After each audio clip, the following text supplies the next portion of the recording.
আমরা যারা ফ্রিল্যান্সিংয়ের কাজের সাথে জড়িত আছি, আমরা মোটামুটি কম বেশি সবাই জানি যে আসলে ফ্রিল্যান্সিং করতে গেলে পেনিয়ার মাস্টার কার্ড সেটা আমাদের জন্য কত প্রয়োজনীয় একটা জিনিস, সেটা মোটামুটি আমরা সবাই জানি। তাই ভিডিওটা পুরোপুরি শুরু করার আগে আমি প্রথমেই যে কাজটা করতে চাই সেটা হচ্ছে আমার যেই পেনিয়ারের যে মাস্টার কার্ডটা আমার কাছে আসছে, আপনারা হয়তো দেখতে পাচ্ছেন, সেই মাস্টার কার্ডটা আমি আসলে প্রথমে আপনাদের সামনে খুলে একটু দেখাতে চাই যে আসলে এই মাস্টার কার্ডে তারা কী দেয় এবং এই মাস্টার কার্ডের ভেতরে আসলে কী থাকে। তো আমি এটা আনবক্স করছি এখন। আমি যদি এটাকে খুলি তাহলে ভিতরে কী কী থাকে সেটা আমি আপনাদেরকে দেখাতে পারবো। আমি এটা তো খুলছি এখান থেকে।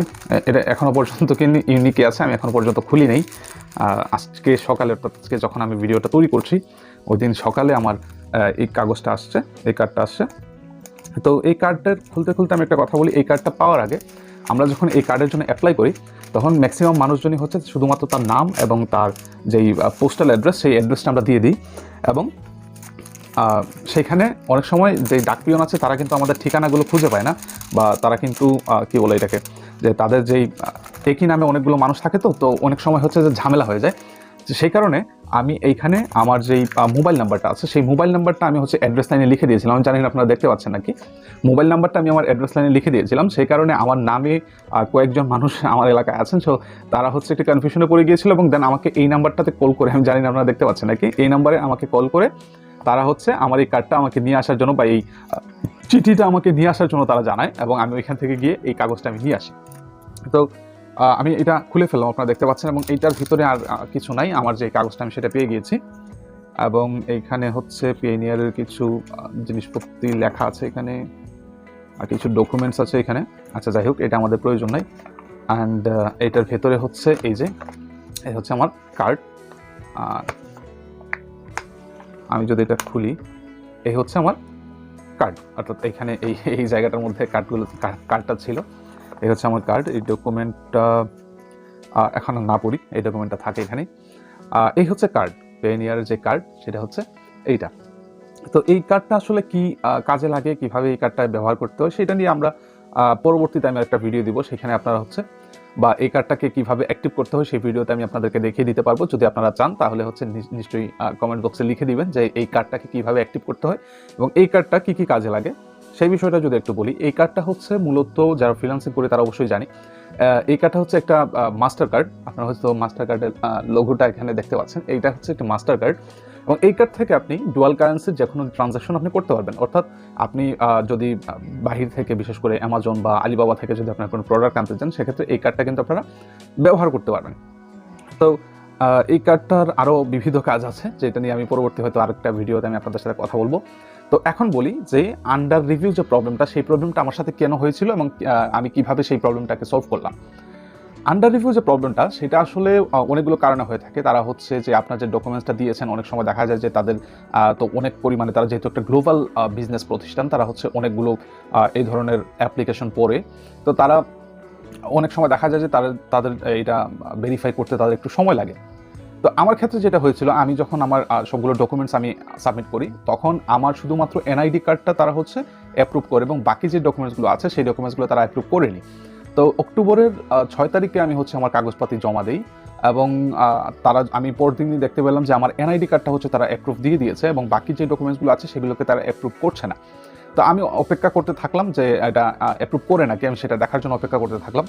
মোটামুটি 10 দিন চলে যাওয়ার পরে যখন আমি আবার তাদের ভেরিফিকেশন সেন্টারে গেলাম, বা ওইখানে আপনারা যেই অ্যাপের মধ্যে বা তাদের যে ওয়েবসাইটে ভেরিফিকেশন সেন্টার আছে ওইখানে যখন গেলাম, আমি দেখতে পেলাম যে 16 দিন, অর্থাৎ 6 তারিখে আমি আমার ডকুমেন্টসগুলো আমি জমা দিই এবং 16 তারিখে গিয়ে দেখি যে না, তারা আমার কোনো ধরনের ডকুমেন্টসগুলো তারা কিন্তু অ্যাপ্রুভ করে নাই, আন্ডার রিভিউতে রেখে দিছে। তো আমি এটা নিয়ে একটু ঘাটাঘাটি শুরু করলাম যে আসলে আন্ডার রিভিউ প্রবলেমটা কি শুধুমাত্র আমার ক্ষেত্রে হয়েছে নাকি আরও যারা আছেন তাদের ক্ষেত্রে হয়েছে। তার আগে আমি বলে রাখি, আমার যেহেতু পেনিয়ারে বা আমার যেহেতু ফাইবারে বা আপওয়ার্কে এই ধরনের মার্কেট প্লেসগুলোতে আমাকে কাজ করতে হয়, সুতরাং আমার এই অ্যাকাউন্ট আরেকটা ছিল, সেটাতে আমার এই ধরনের ঝামেলা হয় নাই। তো ওই অ্যাকাউন্টটা সঙ্গত কারণে অফ করে দেওয়ার কারণে আমি নতুন একটা অ্যাকাউন্ট খুলি এবং সেটাতে আমাকে ভেরিফিকেশন করার একটা প্রয়োজন পড়ে। তো আমি ভাবলাম যে একটু ঘাটাঘাটি করে দেখি যে আসলে সেই জিনিসগুলো আসলে কিভাবে সলভ করা যায় বা মানুষজন কিভাবে আসলে সলভ করে। তো অনেকখান থেকে আমি অনেক ধরনের সলিউশন জানতে পারলাম। যেমন অনেকে বলছেন যে আপনি কোনো একটা ট্রানজ্যাকশন করেন, আবার কেউ বলছে যে এটা অটোমেটিক্যালি ঠিক হয়ে যাবে, অনেক ধরনের সলিউশন। তো তো একজনের একটা কথা আমার কাছে খুব ভালো লাগলো, যে উনি বললেন যে একটা মার্কেট প্লেস থেকে বা অন্য কোথা থেকে আপনি একটা ট্রানজ্যাকশন করেন, দেন হচ্ছে যখন আপনি ট্রানজ্যাকশনটা করবেন, আপকামিং ট্রানজ্যাকশনটা যখন থাকবে পেনিয়ারে, তখন তারা আপনাকে আবারও ভেরিফিকেশনের জন্য ডকুমেন্টসগুলো চাইবে। তো আমি করলাম কি, আমার মার্কেট প্লেস থেকে আমার কিছু ডলার আমি এখানে উইথড্র করলাম। করার পরে হচ্ছে যে আমি অপেক্ষা করতে থাকলাম যে কি আসে। কিন্তু আমি 2 দিন পার হয়ে যাওয়ার পরেও আমি কিন্তু আপকামিং যে ট্রানজ্যাকশনে যেই ডলারগুলো দেখায় সেটা কিন্তু আমাকে দেখায় নাই। তো আমি অনেকদিন অপেক্ষা করলাম, 3-4 দিন অপেক্ষা করার পরে দেখলাম যে আপকামিং আমাকে কোনো ট্রানজ্যাকশন তারা দেখাচ্ছে না। তো পরবর্তী সময়ে আমি হচ্ছে যে পেনিয়ারের কাছে আমি ইমেল করলাম যে আমার এই হচ্ছে প্রবলেম, আমি অনেকদিন হয়ে গেছে, আমি আন্ডার রিভিউতে আছি, আমার ডকুমেন্টসগুলো আমি ডকুমেন্ট সাবমিট করার পরেও তারা হচ্ছে অ্যাপ্রুভাল করছে না। তো এই মর্মে আমি তাদেরকে একটা ইমেল করলাম। এখানে আরও 3-4 দিন চলে গেল, তারা কোনো ধরনের কোনো রিপ্লাই দিচ্ছে না। পরবর্তী সময়ে আমি যখন পেনিয়ারের যেই তাদের ওয়েবসাইটে যেই তাদের লাইভ সাপোর্ট যে সিস্টেমটা আছে সেখানে আমি কথা বলতে গেলাম, অনেকক্ষণ অপেক্ষা করার পর আমি এখানে সুযোগ পাই না কথা বলার। তো আমি করলাম কি, তাদের যে ফেসবুক যে পেজটা আছে সেখানে আমি তাদেরকে মেসেজ করে রাখলাম যে এই হচ্ছে আমার আইডি নাম্বার আর এই হচ্ছে আমার প্রবলেম, আপনারা এটাকে সলিউশন করে দিন বা একটা সমাধানের পথ আমাকে বলে দিন। তো অনেকদিন যাওয়ার পরে এটাও কোনো কাজে আসে নাই, তারা আমাকে কি বলে যে আমাকে মেইলের কোনো রিপ্লাই দেয় নাই, মেসেঞ্জারে তারা কোনো কথা বলে নাই। তো আমি করলাম কি, পরবর্তী সময়ে আমি আবারও তাদের কাছে হচ্ছে, সেটা হচ্ছে অক্টোবরের 24 তারিখে আমি তাদের কাছে তাদের লাইভ সাপোর্টে কথা বললাম যে আমার হচ্ছে এইগুলো হচ্ছে আমার প্রবলেম, আমার হচ্ছে আন্ডার রিভিউ তো আছেই, সেই সাথে আপকামিং যে ট্রানজ্যাকশনটা আছে সেই ট্রানজ্যাকশনও তারা কোনো আমার কোনো কি বলে লেনদেন দেখাচ্ছে না। তো পরবর্তী সময় ওইখান থেকে আমাকে বলা হইলো, বা কি বলে লাইভ সাপোর্টে আমাকে বলা হইলো যে আপনি হচ্ছে পরবর্তী 24 আওয়ার্সের ভিতরে আমরা আপনার এটাকে আমরা ঠিক করে দিচ্ছি, আমরা হচ্ছে ম্যানুয়ালি আপনার এটাকে চেক করব, আমরা হচ্ছে যেখানে চেক করে তারা সেখানে আমরা পাঠাই দিব এবং ম্যানুয়ালি এটা চেক করার পরে আমরা এটাকে আমরা ঠিক করে দিব। তো 24 তারিখে এই কথাবার্তা বলার পরে মোটামুটি 24 ঘন্টার ভিতরে আমাকে সমাধান দেওয়ার কথা ছিল। 48 ঘন্টা পের হয়ে যাওয়ার পরেও তারা হচ্ছে আমাকে কোনো সমাধান দেয় নাই।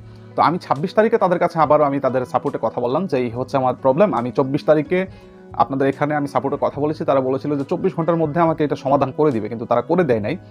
তো তারা বললো যে আচ্ছা ঠিক আছে, আমরা 24 ঘন্টার মধ্যেই হচ্ছে আমরা আপনার এই প্রবলেমগুলোর জন্য দুঃখিত, আমরা 24 ঘন্টার মধ্যেই হচ্ছে আপনার এটাকে আমরা সমাধান করে দিব। তো 27 তারিখে আমি হচ্ছে একটা মেইল পাই যেখানে বলা হয়েছে যে আমার সবগুলো ডকুমেন্টস তারা অ্যাপ্রুভ করে নিয়েছে, এবং তারপরে 29 তারিখে আমি হচ্ছে আমার এই কার্ডের জন্য আমি অ্যাপ্লাই করি। আর মোটামুটি আজকে যখন আমি ভিডিওটা রেকর্ড করছি নভেম্বরের 14 তারিখ, আমি 14 তারিখে আমার কার্ডটা হাতে পেয়ে গেছি, আজকে সকালে পেয়েছি আমি। তো মোটামুটি 15 দিনের মধ্যে আমি এই কার্ডটা হচ্ছে পেয়ে গিয়েছে। তো যারা আন্ডার রিভিউ প্রবলেমে ভুগছেন, অর্থাৎ পেনিয়ারে যারা পর্যাপ্ত ডকুমেন্টস দেওয়ার পরেও যারা আন্ডার রিভিউতে আছেন বা যাদের ডকুমেন্টসগুলো তারা অ্যাপ্রুভ করছে না, তাদের ক্ষেত্রে আমি বলবো যে আপনারা সরাসরি সাপোর্টে কথা বলেন এবং আপনার যে প্রবলেমটা আছে স্পেসিফিকলি ওই প্রবলেমটা নিয়ে আপনারা কথা বলেন, দেন আপনার এটা আশা করা যায় যে 24 ঘন্টার মধ্যে বা 48 ঘন্টার মধ্যে আপনার এই প্রবলেমগুলো সলভ হয়ে যাবে। এই কার্ডটা থেকে কিভাবে কার্ডটাকে অ্যাপ্রুভ করতে হয় এবং কিভাবে এই পেনিয়ারের মাস্টার কার্ডের জন্য অ্যাপ্লাই করতে হয়, অর্ডার করতে হয়, সেই সমস্ত ভিডিও যদি আপনারা চান বা আপনারা যদি চান যে সেই টিউটোরিয়ালগুলো দেখতে, তাহলে অবশ্যই আমাকে কমেন্ট সেকশনে জানান। এবং আজকের এই ভিডিওটা যদি আপনার পেনিয়ার আন্ডার রিভিউর যে প্রবলেমটা সেই সলভ করার ক্ষেত্রে একটু হেল্প করে থাকে, তাহলে আমার চ্যানেলটা সাবস্ক্রাইব করে রাখুন যাতে পরবর্তী ভিডিওগুলো আপনি সবার আগে পেয়ে যেতে পারেন। তো সবাইকে অসংখ্য ধন্যবাদ জানাচ্ছি আজকের এই পুরো ভিডিওটা দেখার জন্য। সবাই ভালো থাকবেন, সুস্থ থাকবেন। কথা হবে আগামী কোনো ভিডিওতে। সেই পর্যন্ত আল্লাহ হাফিজ।